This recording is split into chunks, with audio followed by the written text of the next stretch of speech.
చేసుకుంటే ఆ ఇంటి మేనమామ కూడా పట్టించుకోని పరిస్థితి. కానీ మన ముఖ్యమంత్రి కేసీఆర్ గారు ఈరోజు 1,116 రూపాయలు బ్రహ్మాండంగా ఈరోజు ఒకటే ఒక్క వనపర్తి నియోజకవర్గం తీసుకుంటే 10,300 కళ్యాణ లక్ష్మి చెక్కులు వచ్చినాయి. అదేవిధంగా షాదీ ముబారక్ కింద 713 చెక్కులు వచ్చినాయి.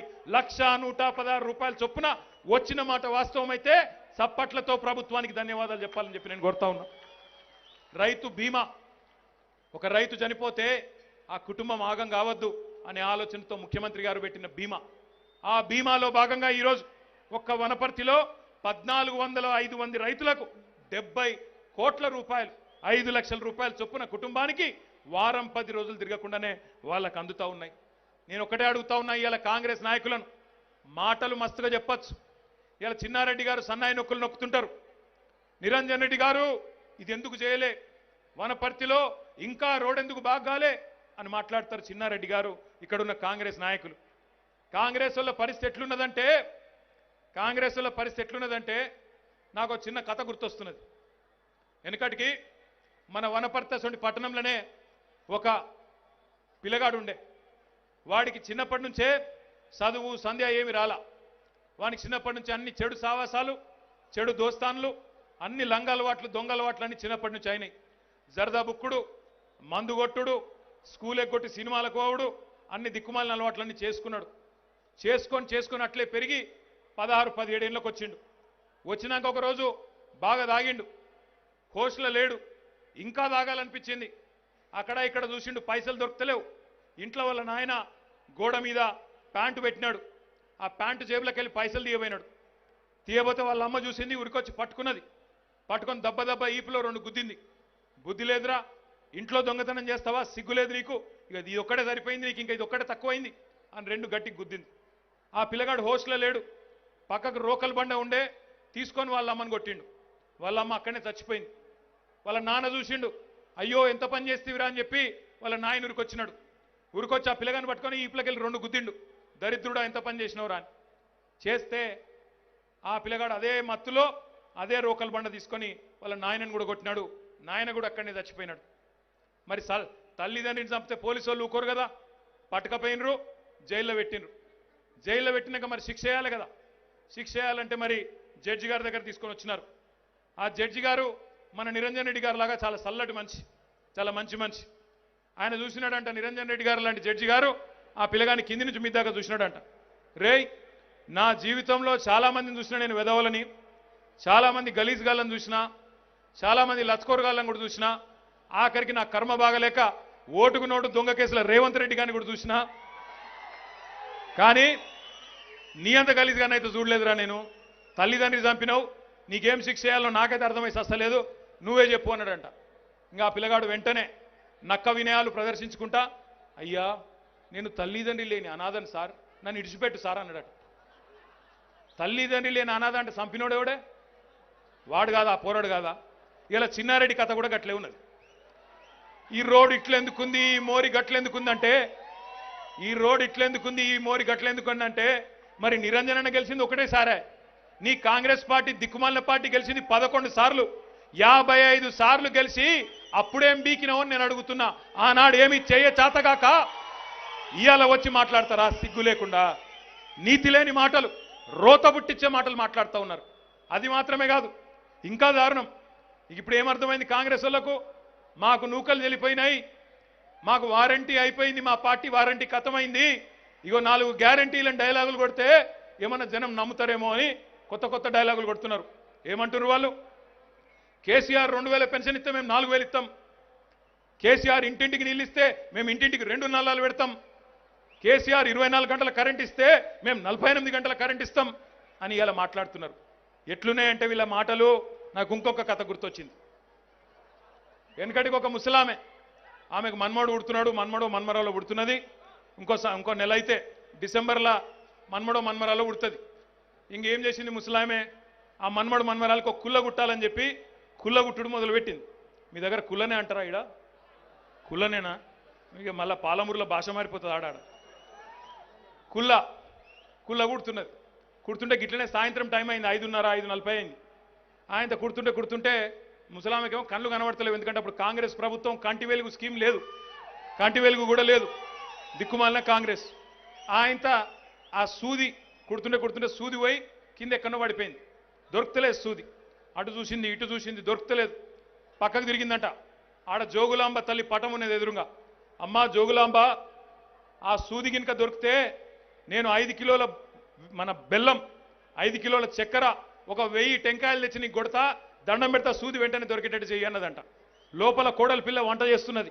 ఆమె ఉరికొచ్చింది, అత్త ఎంత పని చేస్తే అత్త, 5 కిలోల బెల్లము, 5 కిలోల చక్కెర, ఒక 1000 టెంకాయలంటే ఎంత అయితే ఎరికేనా నీకు, గా 5 పైసల సూది కోసం ఇవ్వడానికి అంత పని చేస్తాడా అంటే ఏమన్నా దొరికేనా ముసలామే? 130 ఏళ్ళ ముసలామే, మామూలు ముసలామే కాదు, భయంకరమైన ముసలామే. ఏమన్నా దొరికేనా? ముందు సూది అయితే దొరకని రాదు, ఆ తర్వాత జోగులాంబ వస్తుందా అడుగుతుందా, ఏం చేసేదినో చూద్దాం. వీళ్ళ వారంటీలు గ్యారంటీలు అంతే. ఆ వారంటీ అయిపోయిన పార్టీకి గ్యారంటీలు ఉంటాయా? ఆ పార్టీ వారంటీ ఎప్పుడు అయిపోయింది, ఎప్పుడు ఉంటుందో ఎప్పుడు ఇచ్చిపోతుందో తెలియదు. ఐసీయూలో ఉన్నది కాంగ్రెస్ పార్టీ, ఆ పార్టీ అట గ్యారంటీలు ఇస్తుందట, అవి నమ్మి మళ్ళీ ఒకసారి మనం పిచ్చోళ్ళు కావన్నట. నేను ఒకటే చెప్తా ఉన్నా, ఒకటి మాత్రం పక్కా గ్యారంటీ, మళ్ళా పొరపాటునో గ్రహపాటునో ఎవరన్నా ఒక్కలన్నా ఇక్కడికి వచ్చిన వాళ్ళు కాంగ్రెస్కు ఓటేస్తే ఒకటి గ్యారంటీ, మళ్ళా 24 గంటల కరెంటు పోతుంది, 3 గంటల కరెంటు గ్యారంటీ, రోజుకు 3 గంటలే కరెంటు గ్యారంటీ, అది పక్క. రెండోది, ఇప్పుడు మిషన్ భగీరథ నీళ్ళు వస్తున్నాయి మా ఆడబిడ్డలకు, అది పోతుంది, మళ్ళా నీళ్ల కోసం తన్లాట, నీళ్ల కోసం గుద్దులాట, గ్యారంటీ. మూడోది, పక్కాగా సంవత్సరానికి ఒక ముఖ్యమంత్రి మారుడు, ఢిల్లీకి వెళ్ళి కొత్తగా ఒక్కొక్కడు సీల్డ్ కవర్లో దిగుడు, గ్యారంటీ. నాలుగవది, ఓటుకు నోటు దొంగ నాయకత్వంలో ఉన్న కాంగ్రెస్ పార్టీకి ఓటేస్తే A to Z ఆకాశం నుంచి పాతాళం వరకు స్కాములే స్కాములు. బీఆర్ఎస్ ఉంటే స్కీములు, కాంగ్రెస్ వస్తే స్కాములు, గ్యారంటీ. ఈ విషయంలో అనుమానం వద్దు. దయచేసి నేను మిమ్మల్ని కోరుతా ఉన్నా, ఆనాడు మన నీళ్లు మలుపుకపోతుంటే హారతులు పట్టిన దగుల్బాజీలు అసమర్థులు, ఆనాడు పోతిరెడ్డి పాడు పొక్కను పెంచి నీటి వాటా గండి కొడుతుంటే నోరు మూసుకున్న సన్నాసులు ఇక్కడ కూర్చున్న చిన్నారెడ్డి వ్యాసాలు రాసిండు. పోతిరెడ్డి పాడు పొక్క పెంచవలసిందే, ఇది న్యాయమే, మా వనపర్తిని ఎండబెట్టవలసిందే, కిందికి నీళ్లు తీసుకుపోవలసిందే, ఇది కరెక్టే అని వ్యాసాలు రాసిన చిన్నారెడ్డి, ఆ దిక్కుమాలిన కాంగ్రెస్ వాళ్ళు మళ్ళా ఓట్ల కోసం వస్తే నమ్ముదామా? ఇప్పుడు ప్రాజెక్టులు కడుతుంటే మళ్ళా కేసులేసే సన్నాసులు వీళ్ళే. పాలమూరు రంగారెడ్డి ఎత్తిపోతల పథకం కడదాం అని కేసీఆర్ గారు ప్రయత్నం చేస్తే కేసులేసే సన్నాసులు వీళ్ళే. అందుకే నేను అంటున్నా, కాంగ్రెస్ కన్నీళ్ళు ఇచ్చింది, బీఆర్ఎస్ సాగునీళ్ళు ఇచ్చింది పాలమూరుకు. కాంగ్రెస్ అంటే ఆనాడు పాలమూరులో మైగ్రేషన్, బీఆర్ఎస్ అంటే ఈరోజు పాలమూరులో ఇరిగేషన్. ఇది వాస్తవమా కాదా గట్టిగా చప్పట్లతో కేసీఆర్ గారికి చెప్పాలని చెప్పి నేను కోరుతా ఉన్నా. కాంగ్రెస్ అంటేనే కరువులు కన్నీళ్లు, బీఆర్ఎస్ అంటే చెరువులు నీళ్లు. కాంగ్రెస్ అంటే వలపోతలు, బీఆర్ఎస్ అంటే ఎత్తిపోతలు. పల్లె పల్లెన పల్లెర్లు మలిచిన పాలమూరు ఈరోజు పసిడి పంటలతో పాలుగారే ఊరుగా మారింది, అద్భుతాలు ఆవిష్కరిస్తున్నది. ఆనాడు ప్రపంచంలోనే అతి ఎక్కువ మైగ్రేషన్ ఉన్న పాలమూరు ఈరోజు ప్రపంచంలోనే అతి పెద్దదైన లిఫ్ట్ ఇరిగేషన్కు కేంద్రమైందంటే దానికి కారణం కేసీఆర్. గట్టిగా చప్పట్లతో ధన్యవాదాలు చెప్పాలని కోరుతా ఉన్నా. మీ అందరినీ నేను ఒకటే కోరుతా ఉన్నా, ఎల్లుండి ప్రధానమంత్రి వస్తుండట. ప్రధానమంత్రి ఓట్ల వేటకు బయలుదేరిన మాయగాడు ప్రధానమంత్రి నరేంద్ర మోడీ గారు నేను ఒకటే అడుగుతున్నా, 10 ఏళ్ళు ఆడవన్నావో మాకు తెలియదు, ఎల్లుండి వస్తున్నావట మా బూత్పూర్కు, మా వెంకటేశ్వరరెడ్డి అనే నియోజకవర్గానికి.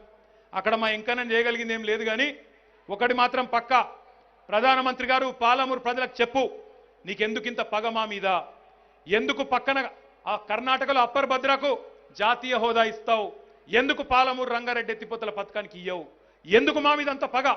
కష్టపడి సాధించుకున్న తెలంగాణను అడుగడుగున అవమానిస్తావు.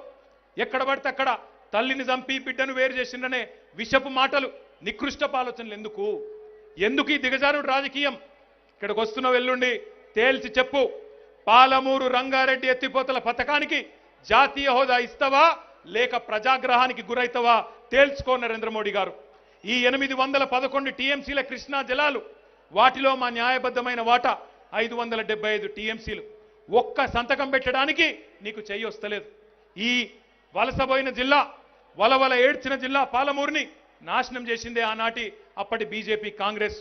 మరి ఇప్పటికైనా పాప పరిహారం చేసుకో, ఇప్పటికైనా 575 టీఎంసీల నీళ్లు పాలమూరుకి ఇస్తున్నా అని చెప్పి భూత్పూర్ గడ్డ మీద ప్రకటించు. మీ అందరి చప్పట్లతో నేను ప్రధానమంత్రి గారిని డిమాండ్ చేస్తా ఉన్నా. ఇంకొక మాట కూడా నేను చెప్తా ఉన్నా, మనం ఎన్ని పంపినా దరఖాస్తులు పట్టించుకోలే ప్రధానమంత్రి, ఎన్ని పంపినా పట్టించుకోలే. మనం అడిగినాం మా వాల్మీకి బోయ సోదరుల కోసం ఎస్టీ రిజర్వేషన్ వారికి కూడా కల్పించాలని అడిగినాం 2 సార్లు, ఒకసారి కాదు 2 సార్లు శాసనసభ నుంచి తీర్మానం చేసి పంపించినాం. కానీ ఈ ప్రధానమంత్రి పట్టించుకోలే, ఈ కేంద్ర ప్రభుత్వం పట్టించుకోలే. అందుకే నేను అంటా ఉన్నా, ఓటుతోనే తెలంగాణ సాధించుకున్నాం, ఓటుతోనే పార్లమెంట్లో భయపెట్టి తెలంగాణ సాధించుకున్నాం. రేపు అదే ఓటుతో ఇక్కడ తెలంగాణలో ప్రభుత్వాన్ని ఏర్పాటు చేసుకుందాం. మన పార్లమెంట్ సభ్యులు మన్నే శ్రీనివాసరెడ్డి, అదేవిధంగా మన రాములన్నను, ఇంకా ఇతర పార్లమెంట్ సభ్యులందరినీ గెలిపించుకుందాం. రేపు మనం లేకుండా ఢిల్లీలో ఏ ప్రభుత్వము ఏర్పడలేని పరిస్థితిని కల్పిద్దాం. తెలంగాణ సత్తా చాటుదాం.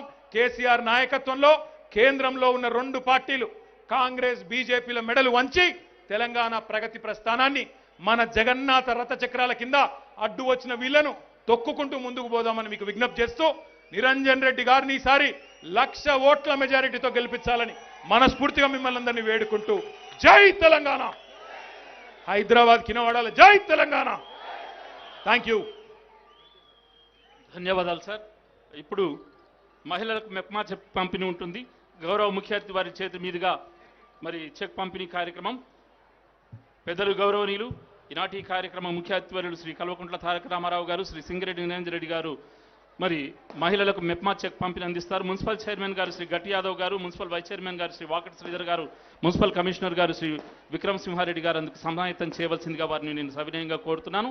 అనంతరం మెప్మా చెక్ పంపిణీ అనంతరం మన జిల్లా కలెక్టర్ గారు శ్రీ తేజస్ నందలాల్ పవార్ ఐఏఎస్ గారు ధన్యవాదాలు తెలియజేసుకుంటారు పుష్పగుచ్చంతో. కార్యక్రమానికి ఇచ్చేసినటువంటి మన గౌరవ ముఖ్య అతిథి వారికి పుష్పగుచ్చాన్ని అందజేసి ధన్యవాదాలు తెలియజేస్తారు. ధన్యవాదాలు సార్.